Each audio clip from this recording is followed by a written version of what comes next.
Hi friends, welcome to Code It Mohit. நாம் இந்த வீடியோவில் என்ன பார்க்க போகிறோம்னா internal CSS and external CSS. வாங்க ஃப்ரெண்ட்ஸ், டைம் வேஸ்ட் பண்ணுவோம், வீடியோக்குள்ளே போயிடலாம்.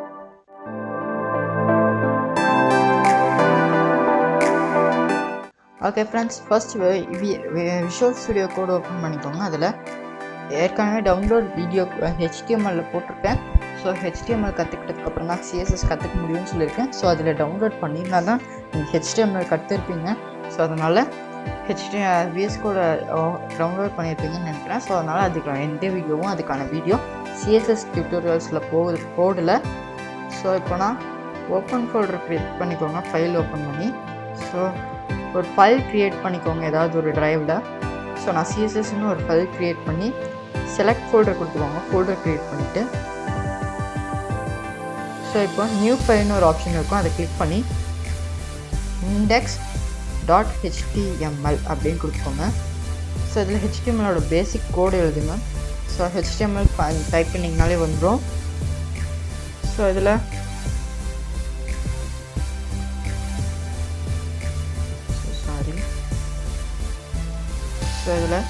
internal CSS and external CSS அப்படின்னு நான் டைட்டில் கொடுத்துக்கிறேன் இதுக்கு. ஸோ நம்ம ஃபஸ்ட்டு இன்டர்னல் CSSனால் என்னென்னு பார்த்துடலாம். ஸோ இன்டர்னல் CSS அப்படின்னு என்னென்னா ஃப்ரெண்ட்ஸ், இன்டர்னல் CSSல நம்ம ஸ்டைலுங்கிற ஒரு டேகை இந்த index.html ஃபைல் க்ரியேட் பண்ணியிருக்கோம் பார்த்தீங்களா, இதில் கீழே HTML கீழே ஸ்டைல் அப்படின்னு ஒரு டேக் ஆட் பண்ணிப்போம். ஸோ இந்த டேக்குள்ளே நம்ம CSS கோடு எழுதினோம்னா நம்மளுக்கு அது வந்து இன்டர்னல் CSS, அதாவது HTML ஃபைலுக்குள்ளே ஸ்டைலுங்கிற ஒரு டேக் ஆட் பண்ணி அதுக்குள்ளே நம்ம CSS ஆட் பண்ணோம்னா அது இன்டர்னல் CSS. ஃபார் எக்ஸாம்பிள் நான் ஒரு கோட் டைப் பண்ணி பார்க்குறேன். ஸோ அதுக்கு முன்னாடி நான் க்ரோம் ப்ரௌசரில் இதை ஓப்பன் பண்ணிக்கிறேன்.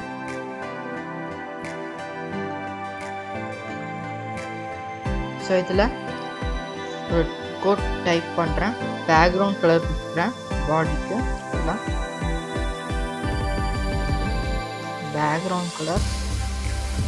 பேக்ரவுண்ட் கலர் நம்ம ப்ரௌன் கொடுக்குறேன். ஸோ இப்போ CTR+S கொடுக்குறேன். ஸோ இங்கே ப்ரௌன் கலர் வந்துருச்சு. ஸோ இதுதான் இன்டர்னல் CSS டைப். ஸோ நான் இதை கட் பண்ணிக்கிறேன், CTR+S கொடுத்து ஸோ இதை க்ளோஸ் பண்ணி CTR+S கொடுத்துறேன். ஸோ இப்போ இது போயிடுச்சு. ஸோ இதுதான் இன்டர்னல் CSS. ஸோ எக்ஸ்டர்னல் CSSனால் என்னன்னு இப்போ பார்க்கலாம். ஸோ எக்ஸ்டர்னல் CSSனால் என்னென்னா, நான் ஏற்கனவே சொல்லியிருக்கேன் CSS ஃபைலோட எக்ஸ்டென்ஷன் .css. ஸோ இப்போ புதுசாக ஒரு ஃபைல் க்ரியேட் பண்ணுங்கள். ஸோ அதுக்கு நான் வந்து index.cssன்னு கொடுக்குறேன். CSS ஃபைலுங்கிற ரெப்ரசன்ட் பண்ணுறதுக்காக .cssன்னு கொடுக்குறேன். ஸோ index.cssன்னு கொடுத்துட்டேன். ஸோ இப்போது இதுக்குள்ளே அந்த கோடை டைப் பண்ணி CTR+S கொடுக்குறேன். ஸோ இப்போ எந்த இதுவும் நடக்கலை, ஏன்னா இந்த ஃபைலையும் நம்ம லிங்க் பண்ணலை. சரி, லிங்க் பண்ணுறது எப்படின்னா, கீழே லிங்க் டேக் ஒன்று இருக்குது, நான் ஏற்கனவே சொல்லியிருப்பேன். லிங்க் டேக் யூஸ் பண்ணி ஸோ அதில் index.css ஸோ ஏற்கனவே நம்ம க்ரியேட் பண்ணியிருக்கோம்னா அந்த ஃபைல் பண்ணி இப்போ CTR+S கொடுத்தோன்னா ஸோ வந்துருச்சு. ஸோ ரெண்டுக்குமே சேம் ரிசல்ட் தானே காமிக்குது. அப்போ இது எதுக்கு நம்ம யூஸ் பண்ணுறோம், இதில் நம்ம எதை தான் யூஸ் பண்ணுறது அப்படின்னா, எது பெஸ்ட் அப்படின்னா எக்ஸ்டர்னல் CSS. ஸோ ஏன் எக்ஸ்டர்னல் CSSனால், ஒரு பெரிய வெப்சைட் க்ரியேட் பண்ணுறீங்கன்னு வச்சுக்கோங்க, ஜஸ்ட் லைக் யூடியூப், ஓகேங்களா. ஸோ யூடியூப்பில் என்ன இருக்குது, வீடியோஸ் இந்த மாதிரி நிறையா இருக்குது. ஸோ அந்த மாதிரி ஒரு பேசிக் வெப்சைட் க்ரியேட் பண்ணுறீங்கன்னு வச்சுக்கோங்களேன், JavaScript, HTML and CSS use பண்ணி. ஸோ இந்த 3 லாங்குவேஜ் யூஸ் பண்ணி நீங்கள் ஒரு வெப்சைட் க்ரியேட் பண்ணுறீங்க. ஸோ அதில் வந்து JavaScriptக்குன்னு தனியாக கோட்ஸ் இருக்கும், அண்ட் HTMLக்குன்னு கோட்ஸ் இருக்கும், CSSக்குன்னு கோட்ஸ் இருக்கும். ஸோ JavaScriptலையும் தனியாகவும் பண்ணிக்கலாம், HTMLக்குள்ளேயும் பண்ணிக்கலாம். ஸோ நீங்கள் HTMLக்குள்ளேயே பண்ணுறீங்கன்னு வச்சுக்கோங்களேன், HTMLும் ஒரு இதில் இருக்குது, JavaScriptடும் ஒரே ஃபைல் இருக்குது, CSSும் ஒரே ஃபைல் இருக்குதுன்னு வச்சுக்கோங்களேன். ஸோ நீங்கள் அங்கங்கே மென்ஷன் பண்ணுறீங்க. ஸோ இதுக்குள்ளே ஃபார் எக்ஸாம்பிள் நான் ஒரு கோட் டைப் பண்ணிட்டேன். ஸோ ஸ்டைல் டேக் இங்கே ஒன்று மென்ஷன் பண்ணுறேன். ஸோ அண்ட் இங்கே ஒன்று மென்ஷன் பண்ணுறேன். ஓகே, ஸோ கொஞ்சம் தூரம் கழிச்சு இங்கே ஒன்று. ஸோ அந்த மாதிரி மென்ஷன் பண்ணிக்கிட்டே போயிட்டுருக்கேன். அங்கங்கே ஏற்ற மாதிரி போட்டிருக்கேன். ஸோ அப்படி இல்லைனாலும் நம்ம வந்து தனியாக ஒரு இடத்துல போடுறோம்னாலுமே நம்ம வந்து என்ன பண்ணணும், அது வந்து எடுத்து அந்த இது இங்கே அப்படின்னு தேடி எடுத்து போடணும். அப்புறமா திரும்ப அங்கே ஸ்க்ரோல் பண்ணிட்டு போய் போடணும், எடுத்து கொண்டு வந்து போடணும். ஸோ எக்ஸ்டர்னல் சிஎஸ்எஸில் பார்த்தீங்கன்னு வச்சுக்கோங்களேன், அந்த மாதிரி எந்த டார்ச்சருமே கிடையாது. ஸோ யூடியூப் மாதிரி பெரிய வெப்சைட்லாம் எக்ஸ்டர்னல் சிஎஸ்எஸ் தான் யூஸ் பண்ணுவாங்க. ஒருவேளை இன்டர்னல் சிஎஸ்எஸ் யூஸ் பண்ணாங்கன்னா ஜாவா ஸ்கிரிப்ட், HTML, CSS எல்லாமே ஒரே இடத்துல இருக்கும். ஸோ ஜாவா ஸ்கிரிப்ட் கூட தனியாக போட்டு CSS HTML ஒன்றா போட்டால் கூட அங்கே இருக்கிற ஒவ்வொன்றையும் எடுத்துகிட்டு ஸ்க்ரோல் பண்ணி போட்டு டைப் பண்ணிக்கிட்டே இருக்கணும். ஸோ அதுக்கு நம்ம எக்ஸ்டர்னல் சிஎஸ்எஸ் யூஸ் பண்ணோம்னா, இங்கே நான் ஒரு டிப் யூஸ் பண்ணுறேன். ஸோ இங்கே பாடி டேக் யூஸ் பண்ணிட்டேன். ஸோ அதுக்கு நான் இந்த கலர் கொடுக்கணுன்ட்டு நான் ஸ்க்ரோல் பண்ணாமல் ஈஸியாக நான் இங்கே வந்து கொடுத்துக்கலாம். அந்த இதுக்கு இந்த கலர் அப்படின்னு சொல்லி டைப்பாக இங்கே நம்ம ரிவ்யூ பார்த்துக்கலாம்.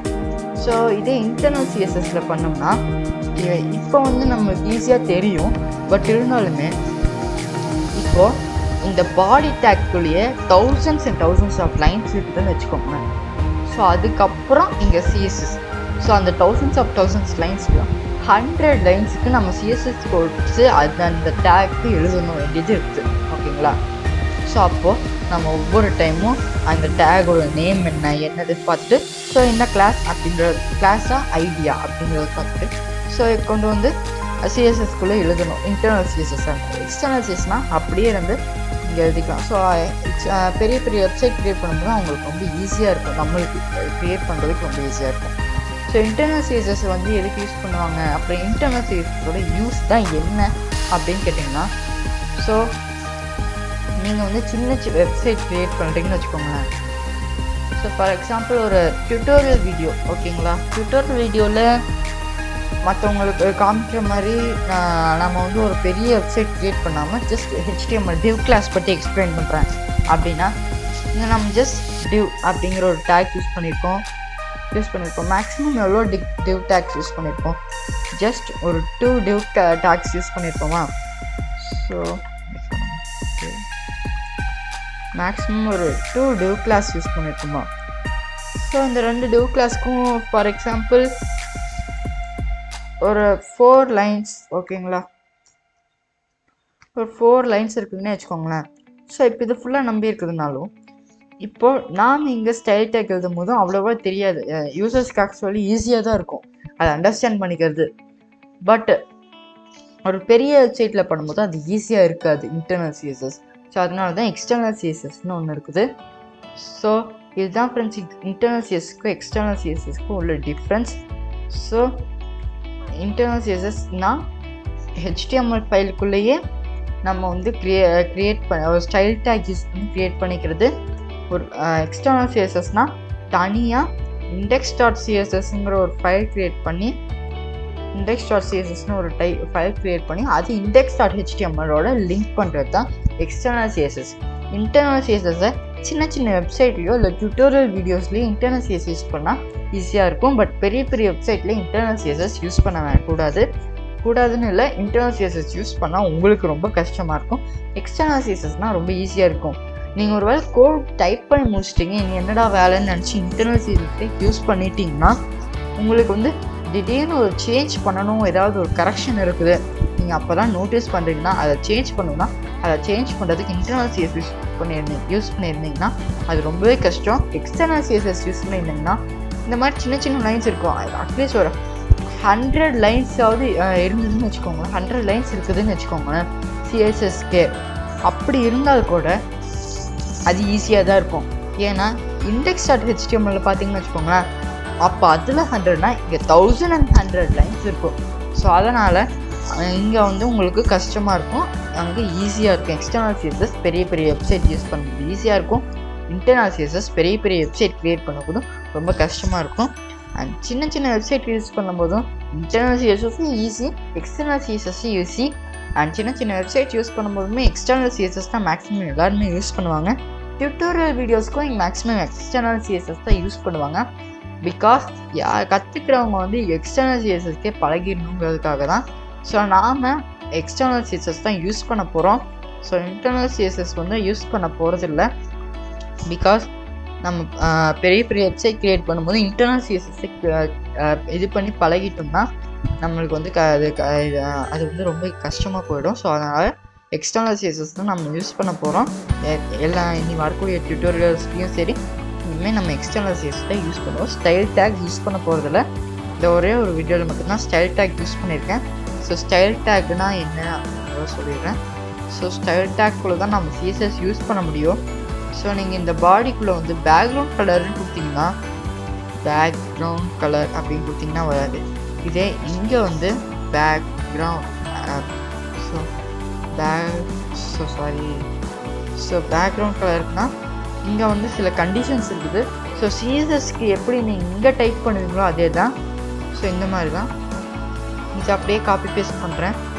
ஸோ இங்கே வரும்போது இது ஈஸியாக இருக்குது. இதே நான் வந்து for example CTR+V CTR+S so இதை நான் எடுத்து விட்றேன். CTR+S கொடுத்துறேன். இப்போது நீங்கள் என்னடா இதில் சேஞ்ச் இருக்குதுன்னு பார்த்தீங்களா? இங்கே பாருங்கள். ஸோ இது இங்கே வந்துருக்குது. ஸோ இதை நான் எடுத்து விட்றேன். CTR+X கொடுத்து CTR+S கொடுத்துறேன். பட் இப்போ வேலை செய்யலை. ஏன்னா ஸ்டைல் டேக்குள்ளே நீங்கள் எழுதினா மட்டும்தான் சிஎஸ்எஸ் கோட்ஸ் வேலை செய்யும். ஸோ அதனால் ஸ்டைல் டேக்குள்ளே மட்டும் இன்டர்னல் சிஎஸ்எஸ் யூஸ் பண்ணுறதா இருந்தால் ஸ்டைல் டேக்குள்ளே தான் நீங்கள் வந்து சிஎஸ்எஸ் கோட்ஸ் எழுதணும். எக்ஸ்டர்னல்னா index.cssல நீங்கள் அப்படியே எழுதலாம். ஸ்டைல் டேக் இந்த மாதிரி எந்த டேக்ஸ் நீங்கள் யூஸ் பண்ண தேவையில்லை. இப்போ இங்கே நார்மலாக எழுதியிருக்கேன். பட் இங்கே நான் ஸ்டைல் டேக்குள்ளே எழுதுகிறேன். ஸோ இதுதான் இதுக்கும் டிஃப்ரென்ஸ். ஸோ HTML ஃபைலுக்குள்ளே ஸ்டைல் டேக்குள்ளே மட்டும்தான் எழுதணும் இன்டர்னல் சிஎஸ்எஸ்ஸை. எக்ஸ்டர்னல் சிஎஸ்எஸ்ல அந்த ப்ராப்ளமே உங்களுக்கு இருக்காது. ரொம்ப ஈஸி. ஸோ அவ்வளோதான் ஃப்ரெண்ட்ஸ் இந்த வீடியோ. தேங்க்ஸ் ஃபார் வாட்சிங். பை.